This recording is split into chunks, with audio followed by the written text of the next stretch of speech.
Hey everybody, welcome back to another review of Married at First Sight. This is going to be season 14, episode 6. As always, it's your boy Big James, the Big Eye himself. And this episode was Chris and Alyssa dominant. I would say 90% of the episode is them. And I don't want to just go into them because they piss me off so much that I have to do them last because their story got to the point where it encompassed everybody else's. So I'm going couple by couple, not scene by scene, and I'm going to start out with the couple that was barely even in an episode. It was Stephen Noy, my first couple. Stephen Noy, they did pretty much nothing this whole episode. I remember them going to the all the couples went on separate journeys, went on separate things instead of to do stuff instead of like before they were all together. This time they were all separate. I think it was the rest of the days. Like they squeezed like maybe 3 or 4 days all together in one episode. Stephen Noy, they went to a river, some kind of water, and Noy was saying how she was afraid of water, she was afraid of swimming and all that. She's afraid of a lot of stuff. And Steve is more adventurous, he's more willing to do stuff, but he was saying he was gonna teach her how to float because she said she didn't know how to float. So it was all sweet, romantic. He lays her in the water, and she's getting her head in the water because she didn't want her head in the water. She's finally getting the one where she can float, and it's just sweet and serene. And then Steve just flips the fuck out. He's going, "Oh shit! A fish bit me." Apparently, a fish bit his toe, and that freaked Steve the hell out. So he tossed her in the water, and whew, that's about it. I can't think of nothing else they did. That was cute though. Uh, yeah. Later on, when they're all together, Steve said he needs to work on his communication style because he's not used to how he needs to be more aware of how he talks. I think they all said that. They all need to learn each other's way to communicate. But that was it for them. Next, moving on to the next one, it was Michael and Jasmina. Michael and Jasmina, she irks me because she is so on the look for negativity from Michael that she is being very negative and she's being very rigid and not open and inflexible. She is just, it's like she's made up in her mind that Michael is going to be a problem, and that's just where she's at. They're not having, and I think Michael said in the episode, he says they're not having any fun. Nothing they, did he say that? He said it was the first time he's seen her laugh since the wedding day. But it's one of those things you notice, they don't have fun. Whenever they're together, it's always serious. It's never lighthearted. It's never playful. It's never joking. They are super serious. And I believe that Jasmina is the reason for that. Because of what his sister says, she's always looking for him to be negative. And if he's not being negative, he just feels like he's being watched. It's, and he said he has to be more aware of his communication style because Jasmina says that when Michael talks, it's very aggressive and very loud. He's not saying anything wrong or inappropriate. It's just, I guess, his tone. She doesn't like his tone, not necessarily what he says, but just the manner in which he says it. So he said he has to keep an eye on that, and because I don't think he's something he's doing on purpose. He's just talking how he talks. But she could be just nitpicking because I don't know. From what I see, Michael doesn't seem that way.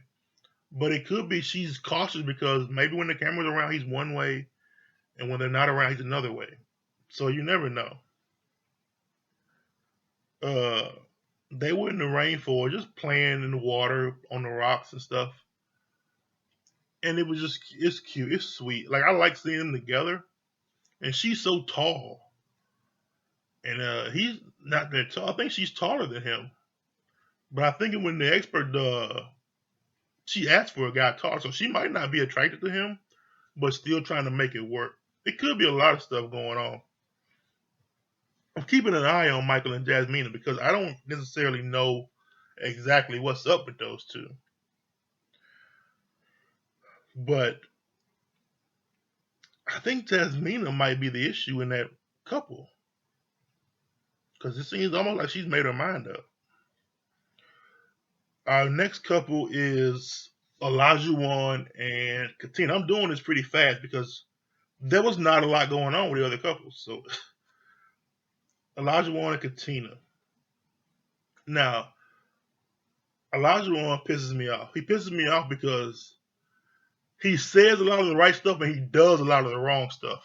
Like it doesn't matter if you say the right thing, but if you're not doing the right thing, what the fuck does it matter? They went horseback riding. Now, before they started riding horses, Katina said that she doesn't ride horses. Olajuwon said, like, hey, yo, we live in the city. We don't ride horses. But it's something he wants to try since they're there. He wants to do it.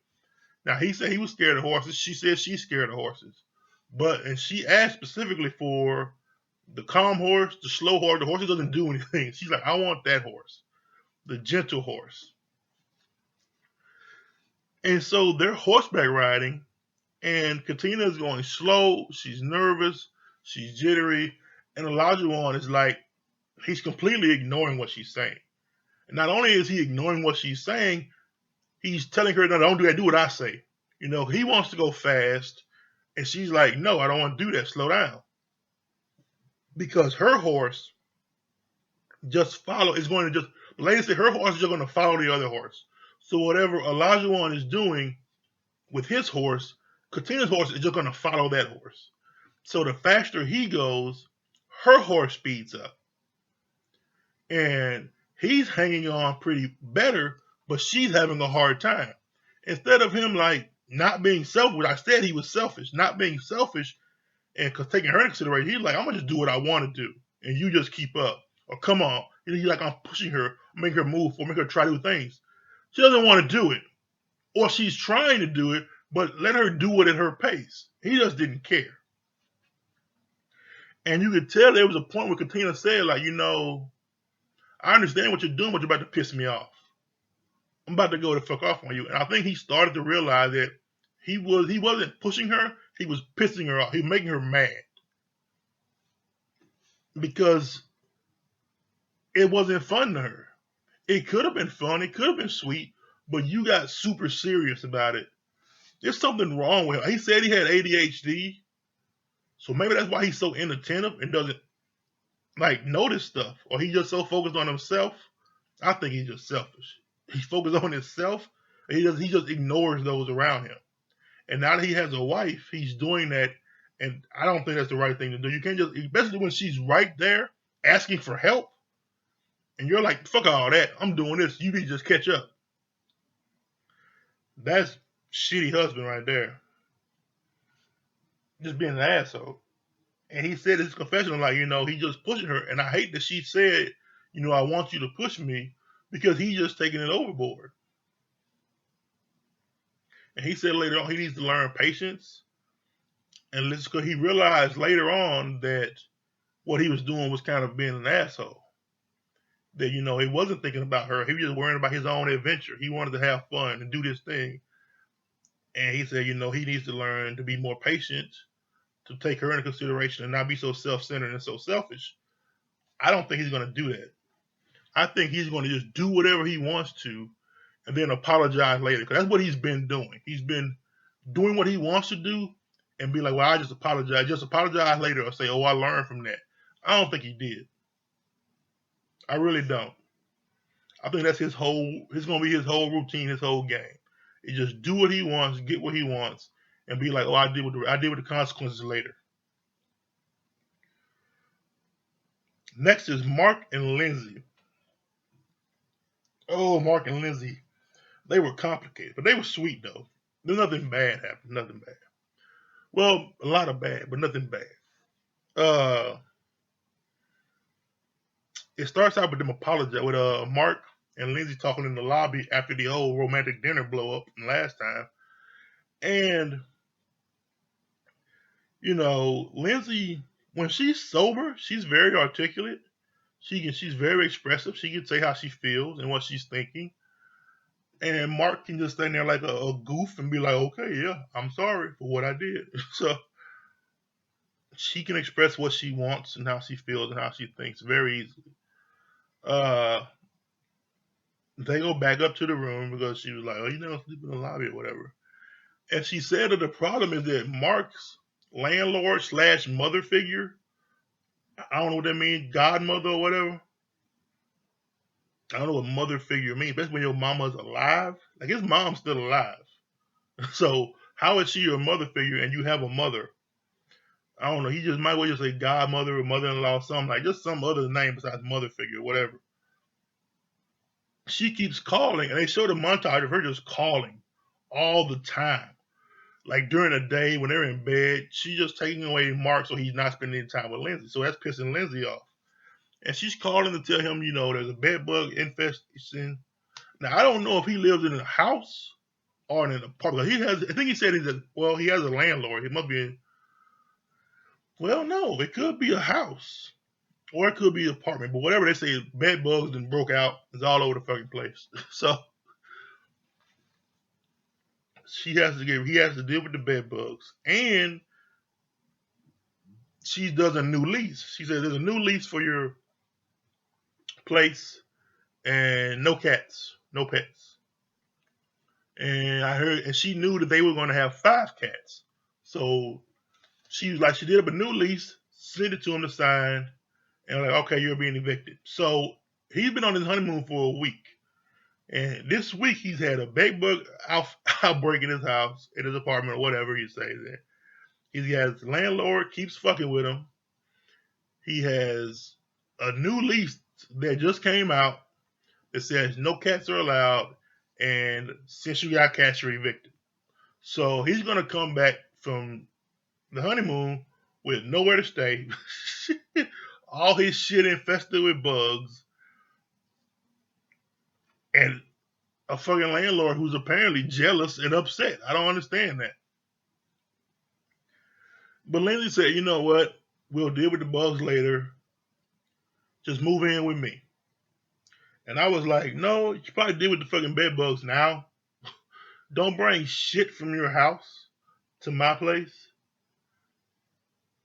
until you get rid of those fucking bugs, or until you just burn all your shit. So, and I don't even know if it is bed bugs. It could just be fleas. Because why would bed bugs lead to getting rid of pets? Unless it's fleas, and she's mistaken fleas for bed bugs. So the whole bed bugs, no pets thing, the correlation I don't get.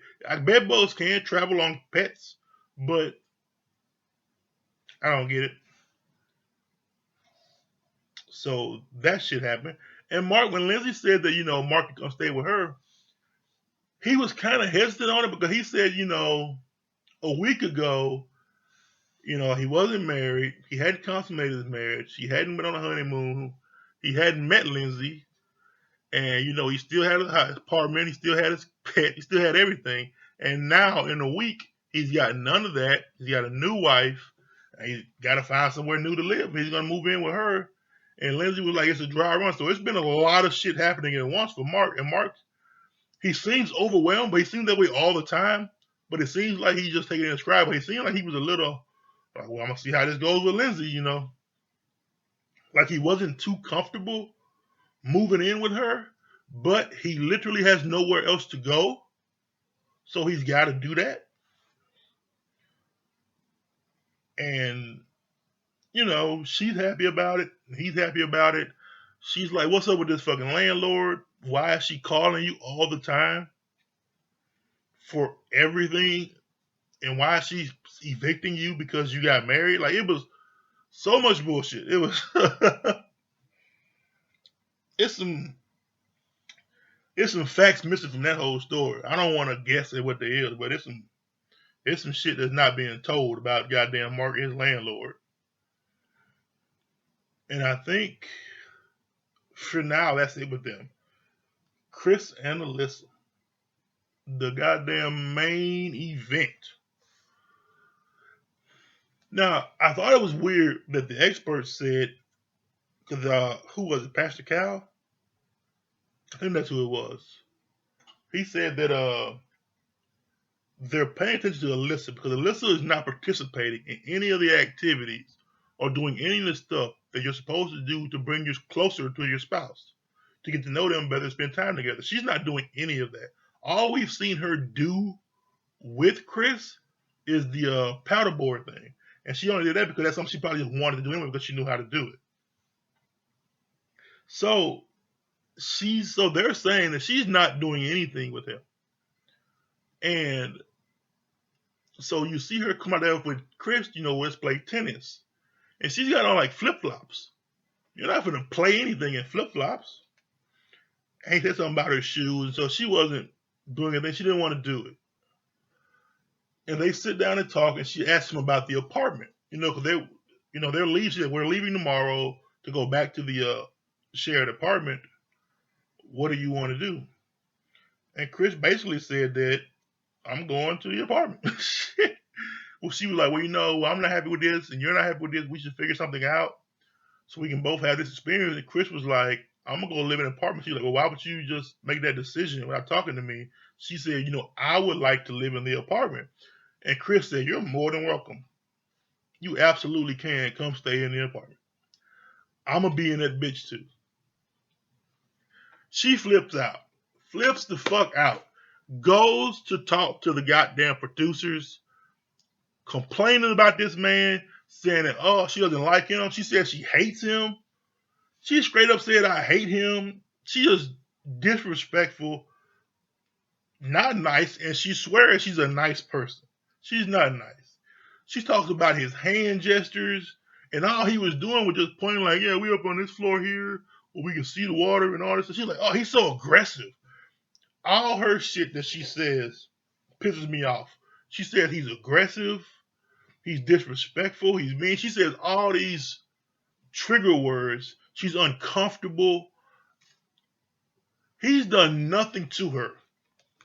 They show on the after party, I saw that, where he said they never even exchanged phone numbers. So he can't even call her. He asked for her number. She said she doesn't want to give him her number. So they don't even talk on the phone. They have separate rooms. All their communication goes through a producer. How is he making you uncomfortable when there's somebody between y'all at all times? She's just using trigger words to make herself feel like a victim. She's using these fake ass tears. She's doing everything she can to make it seem like Chris has done something to her when he hasn't. And it's bullshit. It really is. And even the producers are calling her out on it. She's like, oh, look at his hand gestures. They're so aggressive. And the producer was like, they're just hand gestures. He's not doing anything. How is this aggressive? It's not. She's just full of shit. And everybody can see through it. Chris talks to his mom. I think it's his mom. And he tells her, like, she's not participating. She's not giving anything. She's not doing anything. And they're like, fuck her then. Which I'm on the same point. Like, listen, don't know what she wanted. I don't know if she wanted The Bachelor or Love Island or whatever the fuck she wanted. This ain't what it is. This is Married at First Sight. They gonna match your ordinary run-of-the-mill ass with somebody else that's ordinary run-of-the-mill. It ain't no bunch of supermodels out here. It's not a bunch of Instagram influencers, a bunch of sex symbols, none of that shit. Because you're not any of that. I don't know if she wanted Brad Pitt, but Brad Pitt ain't fucking with you. You look like a shaved sloth. Ain't nobody fucking with you like that. Later, Chris talks to Mark and Lindsay. And Mark and Lindsay are like, what's going on? And he tells them what's going on. And Lindsay said, you know what? In 10 years, she'll regret this. She'll be like, man, that Chris guy, he was a nice guy. And I don't think she will, because in 10 years, she'll think she was right still. In 10 years, she'll still be at a fucking shelter with her dogs. And Mark said, what was she expecting? What did she want? What? That's the question. Like, what was she actually expecting to get? A celebrity? An athlete? What were you expecting them to match you with? You went to a psychic on some bullshit? Come on. And Mark says, Chris is a good dude. He's not ugly. That was Linda said. He's not ugly. He's not some fucking goblin looking motherfucker. Why? What is the problem? Him and Chris and Alyssa match. They are probably the same. Actually, I would say Alyssa looks worse than Chris. All them damn botched ass surgery she got. She doesn't look that good. And she must think she does. And you see, and Mark says that Chris is a better man than him. Because he would have been done with this shit. He would have, me too, I would have been cussed the fuck out. Customer staff out, production, everybody would have been fucking like, fuck this shit, I'm out. Because he is being treated very badly. And you see Alyssa talking to Jasmina and Katina. And she is just full of shit. And she is talking about all this stuff about how she didn't get what she wanted. It's not the experience she wanted to do. She's unhappy. And you can look at Katina and Jasmina and you can see that they're like, this woman is lying and full of shit. And I think Katina says that it sounds like you just don't find him attractive. Have you told him you don't find him attractive? And Alyssa is like, well, we talked and we said this, and it's like, it sounds like you never told him you don't find him attractive. You keep hinting, but you haven't just came out and flat out said it. And you need to come and just flat out say it. The truth is what she should have done from the beginning. Jasmina said something. She needs to talk to him. That's what Jasmina said. You and him should talk to get it all out because they don't talk. And it's clear they don't talk. To anybody listening or paying attention, they don't talk to each other. Chris tries, she don't. But I think Jasmina and Katina could tell she was full of shit. And Katina was right. Like, it's obviously you're not attracted to him. If you're not attracted, just say, I'm not attracted. And then go from there. Later on, they have the group dinner.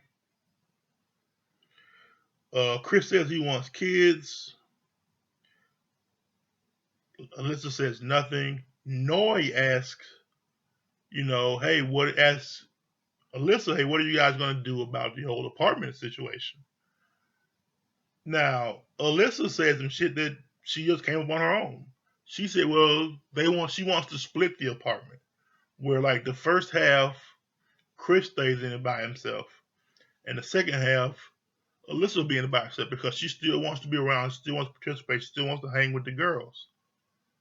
And Chris, like a fucking G, he said, hey, I love you guys, but I'm not finna split time with y'all. I'm not finna hang around with y'all. And he was right. He was like, no, this some shit she came up with. I didn't know anything about that. And I'm not going to do that. And, he was like, he didn't come here to find friends.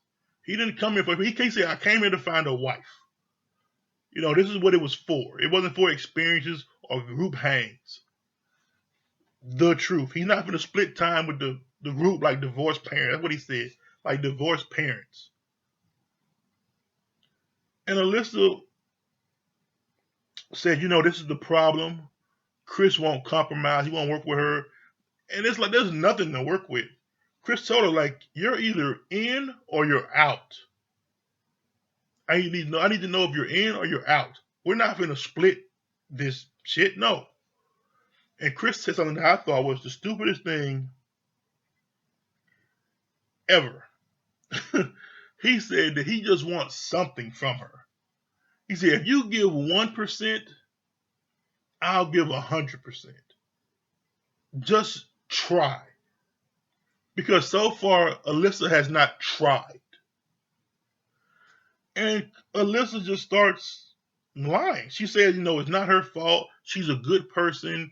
This just isn't what she wanted. It's not her fault.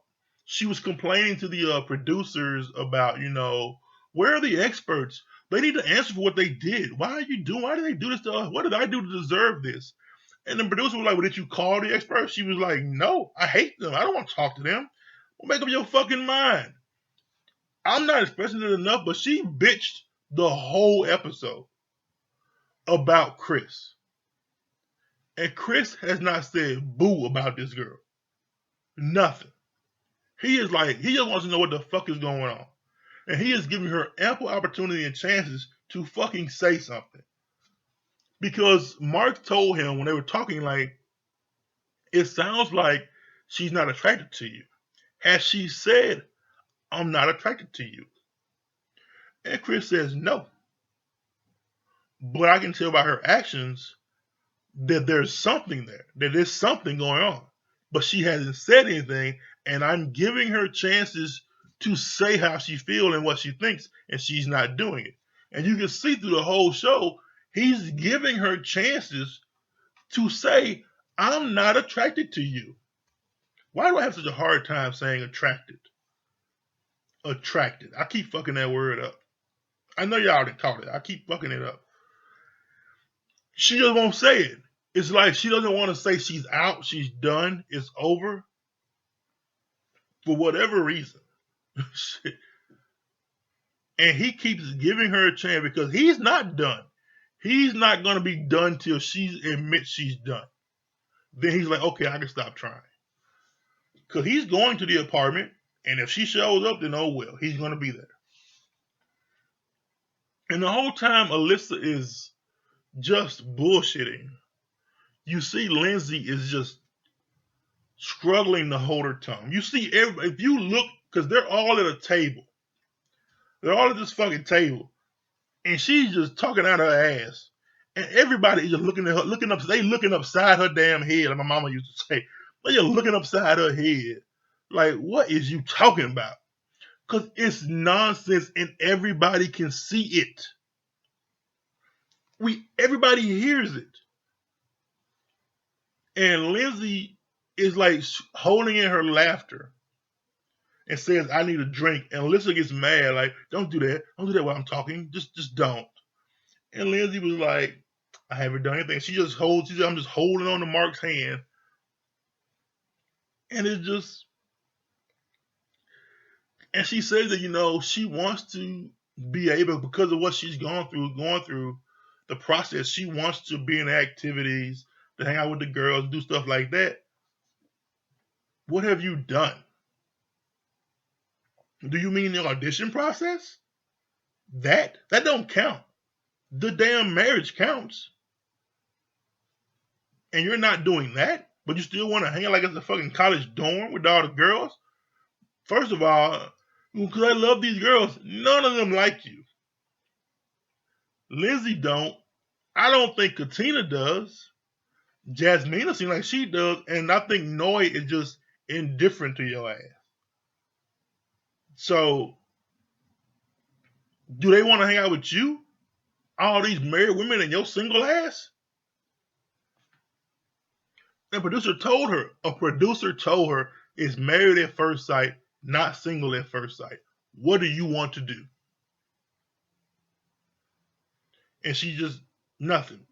I just want to hang out with the girls. That's not what this is.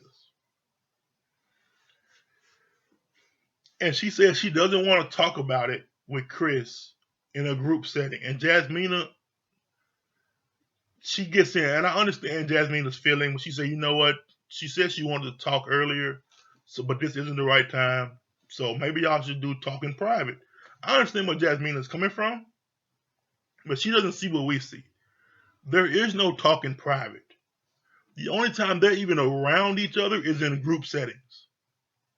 When they're not in group settings, she goes to her room and just leaves him where the fuck he is. He can't call her, he can't text, nothing. So how would they talk about it? And that's what Chris was trying to get across. This is the only time we talk. Is when everybody's here. When it's a group film. That's the only time we talk. There is no other time. After the group dinner, they show Chris and Alyssa go to talk. And she doesn't want to talk. She says she's a nice person. She said it a million times how she's such a nice person. And, what he's doing is to make her uncomfortable. And he's so aggressive. And Chris is just asking for answers. What do you want to do? Are you in or are you out? And he said, we don't talk about this stuff. We need to talk about it. She's like, we talk all the time. And he was like, when? He said, when specifically? What topic have we specifically talked about? And she just sits there with this dumbass look on her face.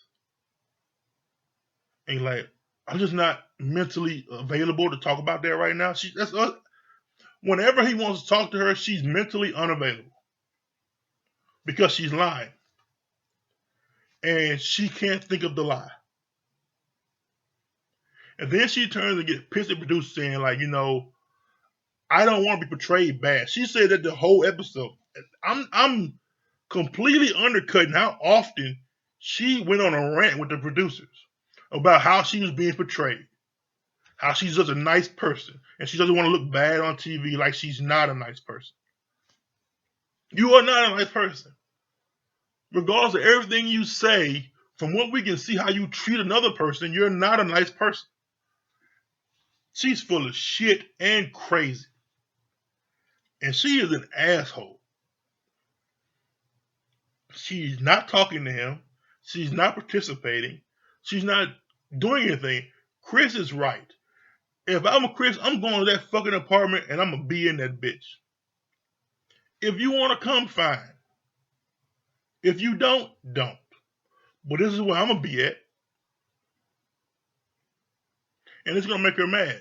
She has to just say either I'm in or I'm out. And she's not being mature enough or adult enough to just say, I don't find you attractive. And everybody sees that. Chris sees it. Mark and Lindsay sees it.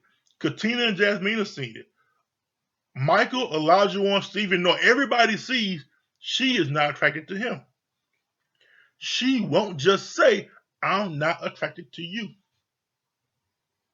Why won't she just say it? Who the fuck knows?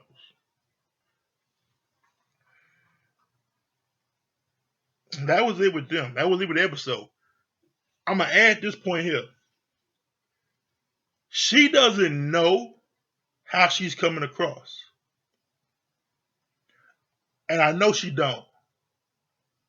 Because whenever she freaks out or goes crazy or does some fucked up shit, she does it with the producers. Whenever they're filming something, she's always calm, collected, saying she doesn't know how she's being treated. And he's so aggressive, he's mean, he's disrespectful. But when she thinks she's off camera, when she thinks, well, they're not going to show this, she calls that man ugly, nasty, says she hates him, she doesn't want to do this, she's upset.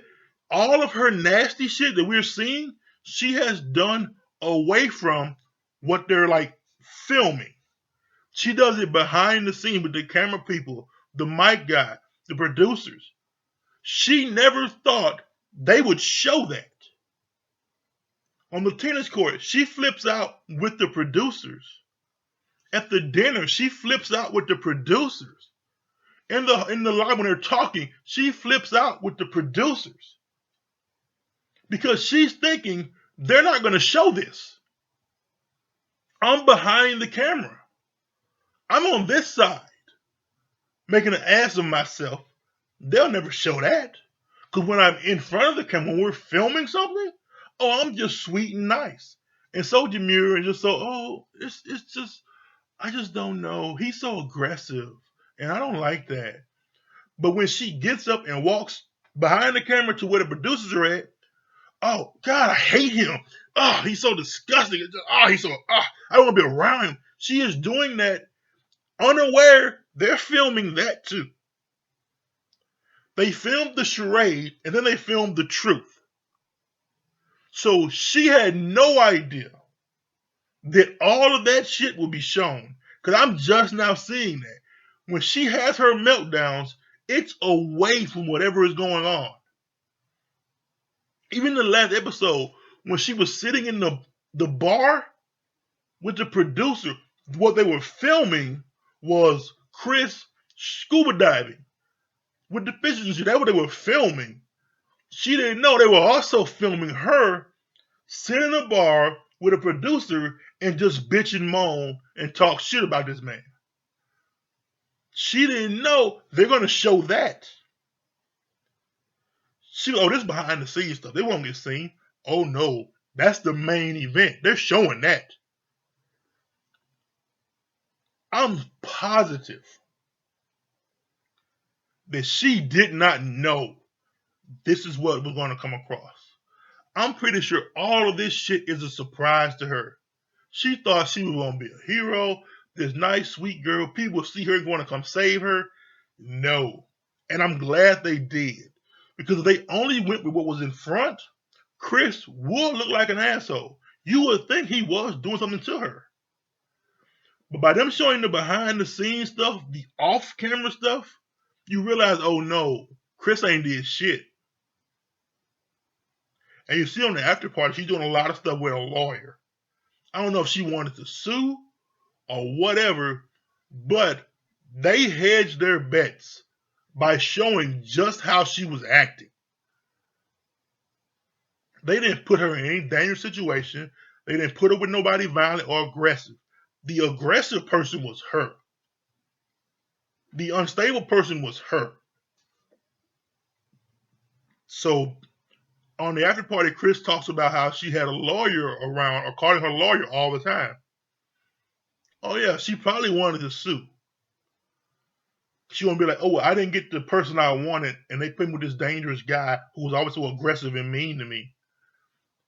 So later on, she could sue the show for putting her at jeopardy or some bullshit. But they said, aha, we can get your ass. We gonna film all the bullshit you doing, and then Chris ain't did shit to you. Now she's just stuck looking like an asshole, and that's it. That's what I think was going on. That's why I believe she's acting this way. But those are my thoughts. Just let me know yours. Make sure you like, comment, subscribe, ring that bell, and let's talk about this further, y'all. See you next time. Peace.